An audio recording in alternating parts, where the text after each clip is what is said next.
Second, these savages didn't appreciate the taste of dragon blood. A half-dragon, but dragon blood still. This affront to his species' honor would not go unpunished. And finally, the bats now threatened his niece. "Fetch me any vampire you find," Vainqueur ordered the Kobold Rangers, who had survived the assault, albeit not without wounds. "So I may eat them myself." "What do we do with her?" Knight Kia asked, holding the treacherous Savarus while keeping her sword at her throat. "How could you?" Vainqueur lambasted her. "How could you betray me?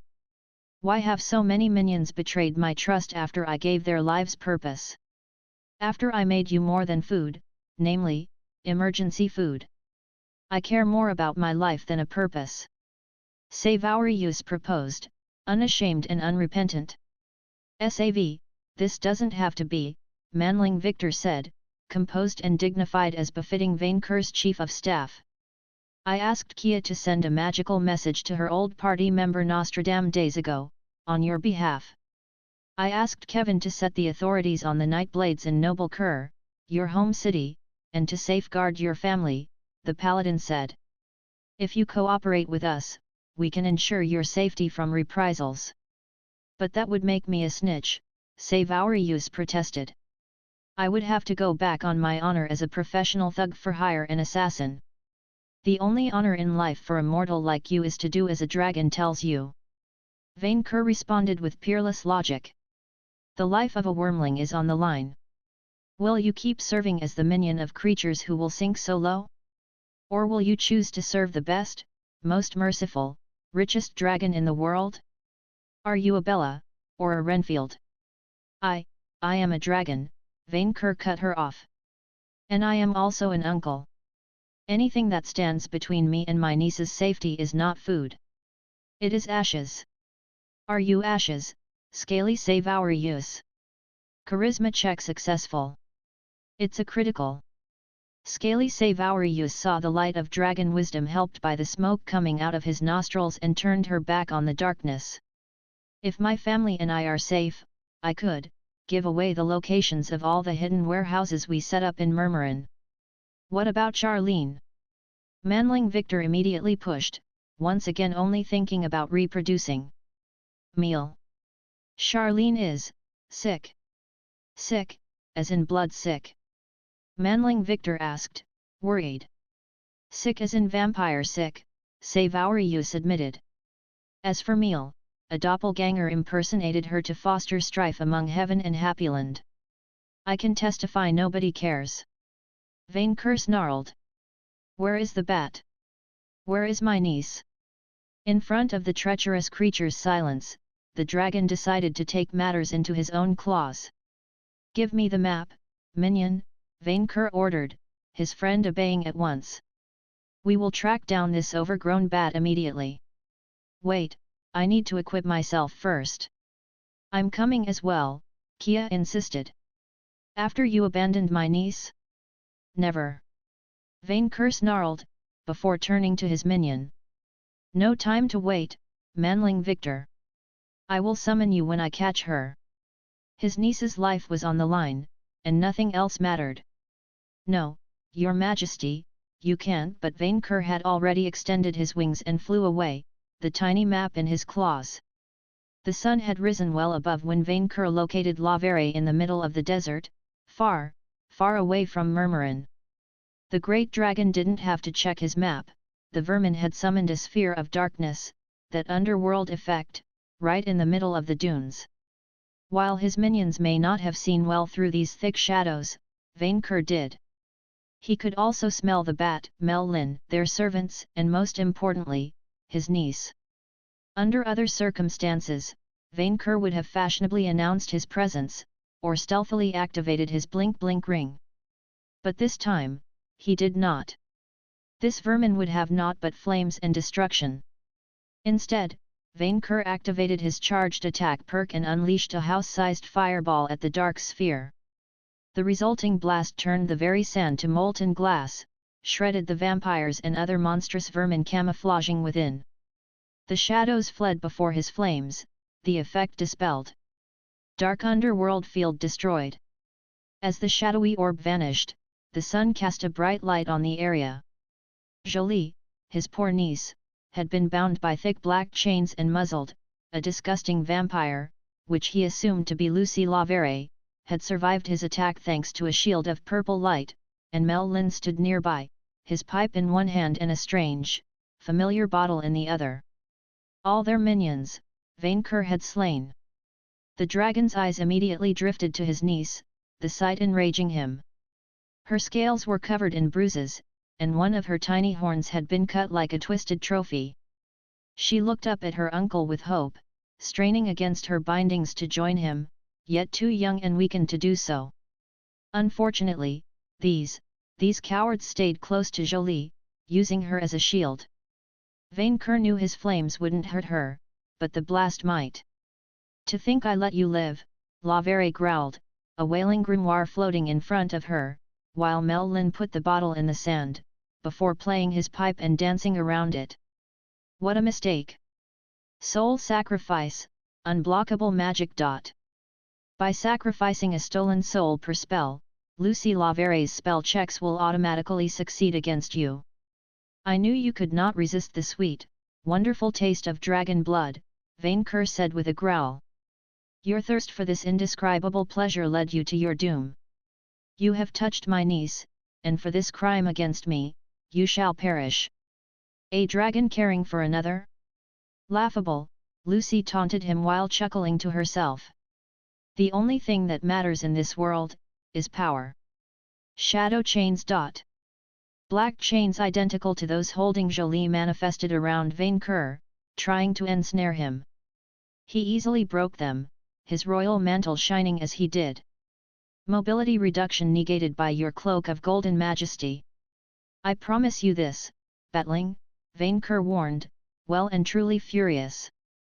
I will hold nothing back. Then let's finish this, she replied with smug arrogance. For I won't let you, or anyone, interfere with my ambitions. Vainqueur answered by lunging towards her like a hawk diving at a mouse, claws extended. He activated Fire Crown, his body exuding a mighty shroud of flames and burning Mott's map in his hand. The great dragon had become a meteor falling on insects. But as he closed the gap between his foes and himself, Mel Lin's bottle began to open on its own. Vainqueur finally recognized it as the one keeping that fairy Mot trapped. Did these fools think the djinn could save them? It only meant more experience for the dragon to claim. But instead of unleashing another farmer to die at his hands, the bottle began to suck air and sand. Warning: bottle of dragon binding activated by. If you are dragged inside, you will be banished to a pocket dimension. Before Vainqueur knew what hit him, the bottle turned into a mighty vortex dragging him toward itself. The great dragon suddenly found himself forced to try and fly back, not to be trapped by it. He immediately activated Spell Purge, trusting it to defeat this witchery. It reduced the vortex's power, yet couldn't negate it. The pieces are falling into place, Lavere gloated, skipping pages from her book while Mel Lin focused on singing. Double cast. Lucy Lavere can now cast 2 spells at once. Bottle of dragon binding negated by Immovab perk binding, the vampire said, her grimoire uttering the same sentence as she did. Your spell purge and immovable perks have been nullified. His favorite perk stopped working, leaving him defenseless and ever closer to this prison. Vainqueur immediately attempted a last-ditch exorcism, but the vampire negated it with a counterspell. Vainqueur tried to incinerate the item, only to watch his breath drawn inside. Minion! Vainqueur shouted. Minion! Get back here! Victor Dalton cannot teleport for the day. What? How could his chief of staff go on strike at this critical moment? Researching your perks, cutting away your key resources, and isolating you from them took time, Lavere spoke with confidence. But brains will always prevail over brawn. With your defeat, I will get a heroic crest, and become closer to Valhalla. Vainqueur let out a furious snarl, as he fruitlessly struggled to escape the binding. His sweet niece looked up at him, her once hopeful eyes now full of fear and despair. This could not end like this. He was the great red dragon, the emperor of Murmurin and the Alban Mountains, the richest in the world. And yet, the wealthy always won, because the truly rich have friends. Master's Shield activated. You gained the Regan status. A rift in space opened right behind Vainqueur's enemies, a black, winged rider rushing through. Batlavere and Mel Lin barely had the time to turn at the new threat, then Manling Victor was already onto them, carrying his scythe in one hand and his strange cannon in the other. He pointed his weapon at the bottle and fired a projectile. While ridiculously weak in comparison with Vainqueur's own fireball, the explosion shattered the bottle, threw Mel Lin backward, and blew dust in all directions. Minion! Vainqueur rejoiced, as the vortex collapsed and died down, allowing him to land safely on the sand. Lavere, there's a thing you don't get, Manling Victor taunted the bat, swinging his empowered scythe with moxie before trying to cut her down. You can't break a winning team. The vampire moved to dodge the attack, only to realize, too late, that she had been tricked. At the very last second, Manling Victor's scythe deviated from her neck to her book and sliced it clean in half.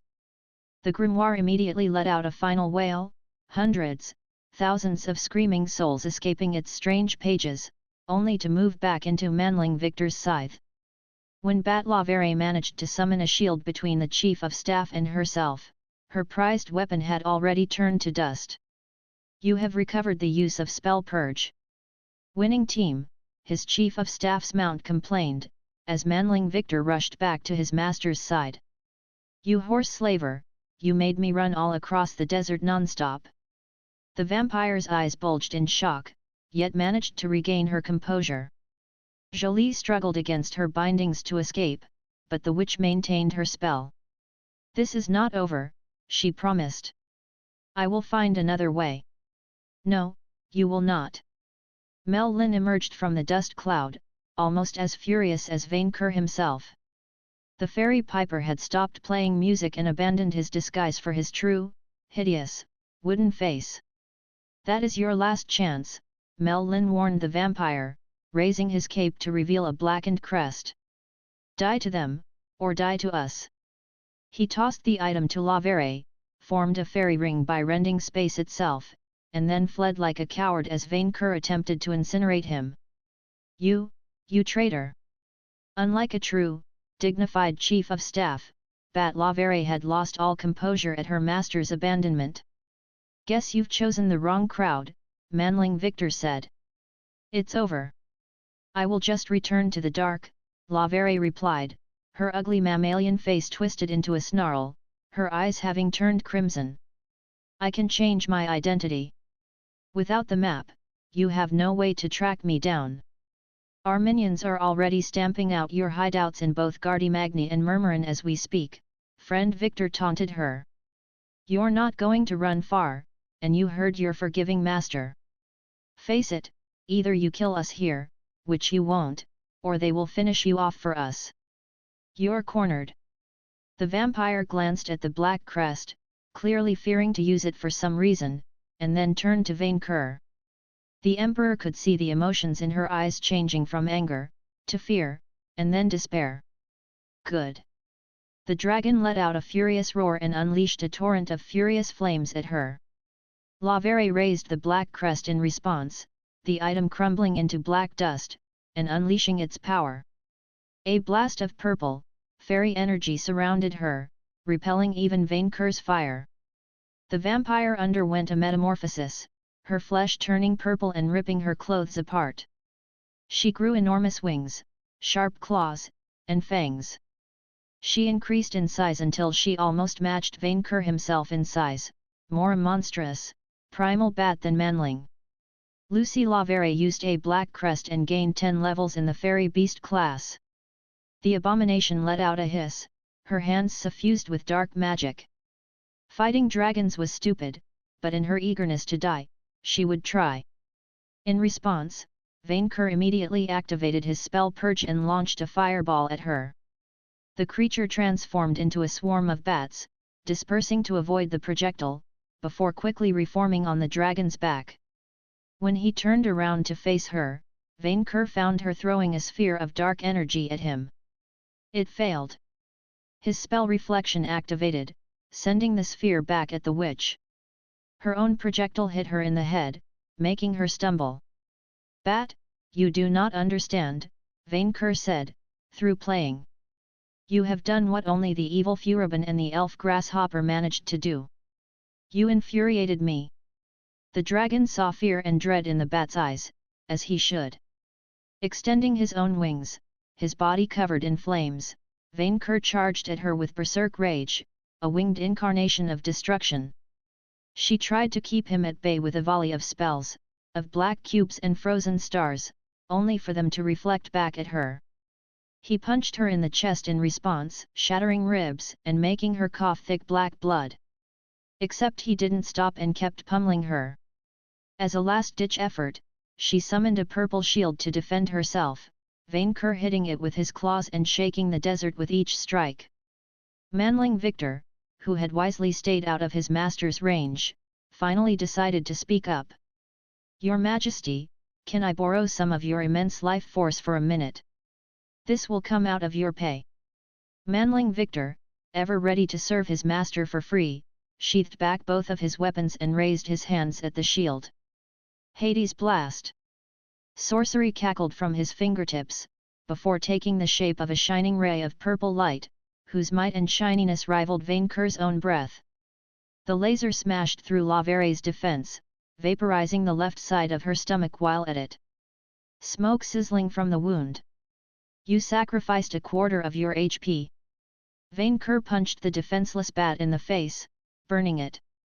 And then kept going, even as she retaliated with claws and fangs. It burned her more than it hurt him, and while she inflicted some damage, it didn't even itch. "Unshul, shish drashon." Jolie encouraged him through her muzzle. "Unshul, shish drashon. Through Master's Shield, you have recovered all your HP." For the first time since Brandon Moore, Vainqueur fought seriously.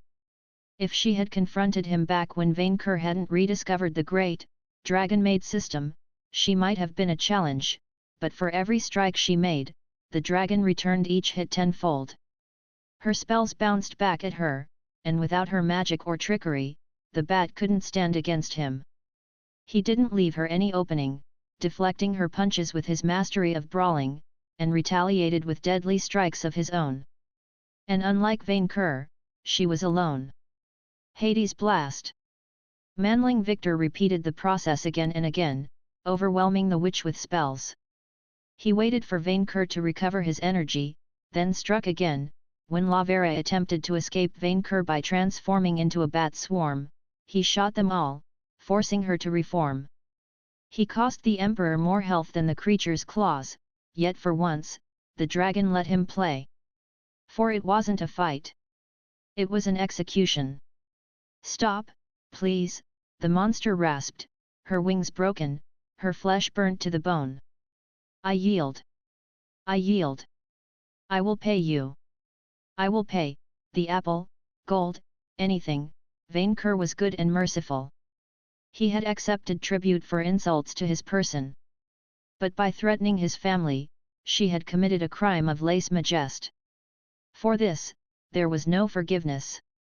Instead of granting her mercy, he seized the bat by the shoulders, kept her in place, and opening his mouth.